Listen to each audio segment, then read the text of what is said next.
Newton is the unit to measure. நம்ம already பார்த்துட்டோம். Newton என்ன? ஃபோர்ஸுக்கான வந்து எஸ்ஐ யூனிட் தான் வந்து நியூட்டன். ஈவன் நீங்க எப்படி ஞாபகத்துல வச்சுக்கலாம், நியூட்டனோட செகண்ட் லா. ஸோ நியூட்டன் 3 விதி சொல்லியிருப்பாரு. அந்த நியூட்டனோட செகண்ட் லா வந்து இதை சொல்லணும், ஃபோர்ஸ் தான் சொல்லுவார். ஃபோர்ஸ் வந்து டிஃபைன் பண்ணுவாரு. மாஸ் இன்ட்டு அக்சலரேஷன் சொல்லுவாரு. அதாவது எம் நிறை ஒரு பொருள் இருக்குன்னு வச்சுக்கலாம். ஒரு எம் நிறை கொண்ட பொருள் இந்த இடத்துல இருந்து இந்த இடத்துக்கு நான் மூவ் பண்ண நினைக்கிறேன்னு வச்சுக்கலாம். என்ன பண்ணணும்னா கண்டிப்பா என்ன ஃபோர்ஸ் கொடுத்தாதான் மூவ் ஆகும். அப்போ ஒரு பொருளை இங்க இருந்து இங்க என்ன பண்றேன் அப்படின்னா டிஸ்பிளேஸ் பண்றேன். டிஸ்பிளேஸ் என்ன சொல்லுவோம்? அக்சலரேட் ஆகுது, முடுக்கம் அடையுதுன்னு சொல்லுவோம். இதை சயின்டிபிக்லி வந்து என்ன பண்ணிருப்பானா டிஃபைன் பண்ணிருப்பாரு. அதுதான் நியூட்டனோட செகண்ட்ல. அதனால அது என்னன்னா ஃபோர்ஸுக்கான எஸ்ஐ யூனிட் வந்து நியூட்டன் வரும். ஆன்சர் என்னன்னா சி தான் வரும். ப்ரெஷர் வந்து வராது.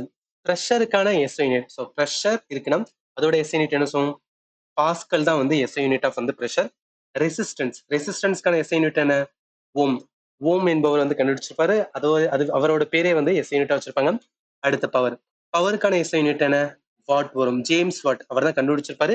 அதனால என்ன அப்படின்னா அவரோட பேரே வந்து, அதாவது அவரை நினைவகமா என்ன பண்ணிருப்பாங்கன்னா பவருக்கான எஸ்ஐ யூனிட் வந்து வாட் அப்படின்னு வச்சிருப்பாங்க.